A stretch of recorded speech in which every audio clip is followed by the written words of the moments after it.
Hi guys! I have been asked what are a few chord progressions that cycle through various keys. And in this video, I'm going to show you a few of my favorites. My name is Matthias Ortler, and this is Real World Music Theory.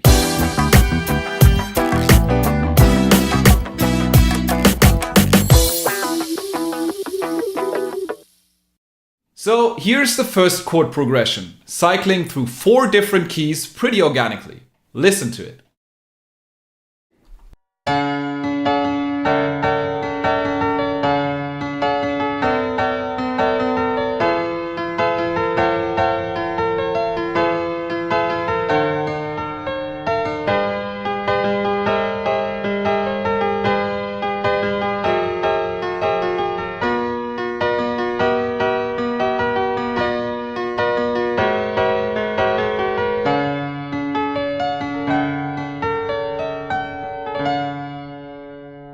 And we're back in the key of C major.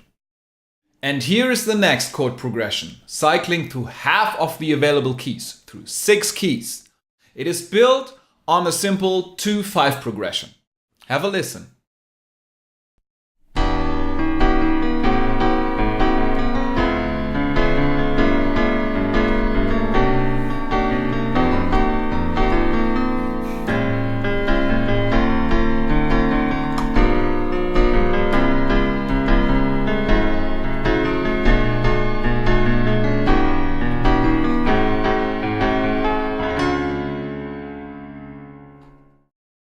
And the third progression builds on the same principle, and it just uses dominant chords cycling through the circle of fifth.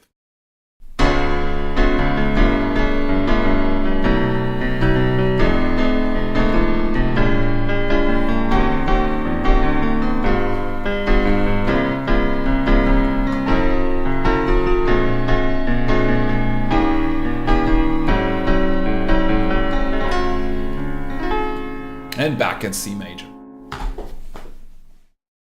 So the underlying principle of these circling progressions is just the falling fifth. So as long as you move in falling fifth, everything sounds very naturally. And since in music, a big basis in music is the circle of fifth, which has the fifth in the name, means if you move in falling fifth, that you also move around the circle of fifth. And as we all know, the circle of fifth has all the different keys. And when we go full circle, we end up with the original key that we started in. And that is the secret to these progressions I just played. And let me play you a few more variations of these. It is simply an extension of a progression that you already heard.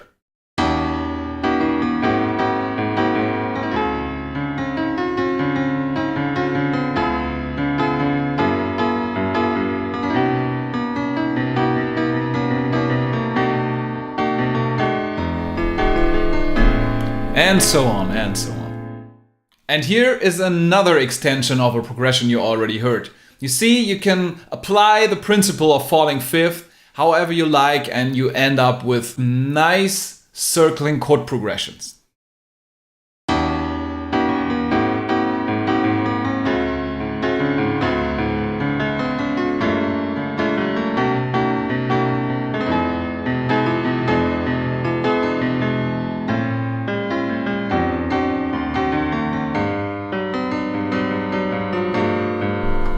And so on and so on.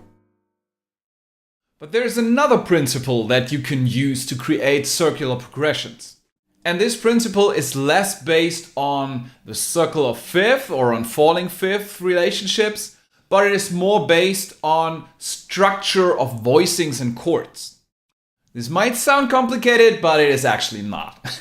This simply means if you have a chord, a voicing, a chord structure, and you simply move it up or down. It's simple on a guitar, on a fretboard, where you just move the whole chord up and down. Then this movement sounds natural to the ear, even though the keys are totally unrelated that you play in.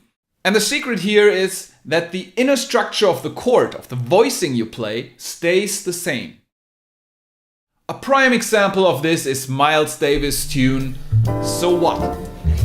It just moves up the whole thing a half step in the song, and then a half step down, a half step up, half step down. Totally unrelated keys, but the inner structure of the voicings always stays the same.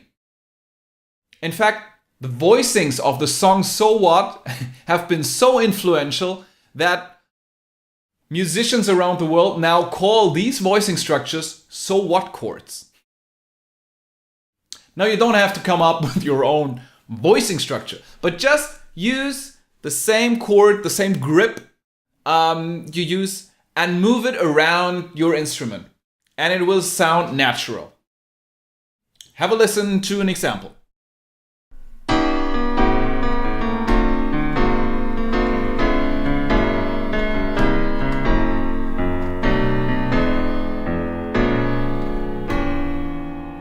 And so on and so on. You see, just moving down chromatically, but the inner structure of the voicing stays the same, and that gives the ear something to hold on to while we meander through the keys.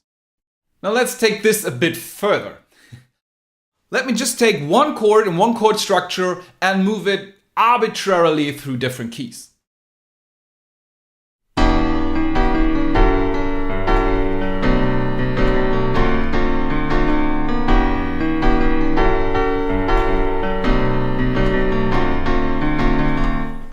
Still sounds convincing to me, right? And the secret is these chords are totally unrelated. I mean, I could analyze how they are related, but honestly, I didn't think about it. I just picked random keys. But I focused on the voicing structure staying the same. So now you got two recipes how to create progressions that cycle through various keys. The first one is use the circular fifth, use the falling fifth. So if you have a relationship of a fifth between chords, it always works, and you move through different keys. And the second recipe is simply keep the voicing, the chord that you play, the same, and move through various keys. So now I would advise you to try out these two recipes that I gave you and create cycling chord progressions on your own. If you come up with a nice thing, just post a comment, post a video, link it, send it to me. I'm excited to see what you can come up with these two recipes. And most important of all, have fun and keep making great music.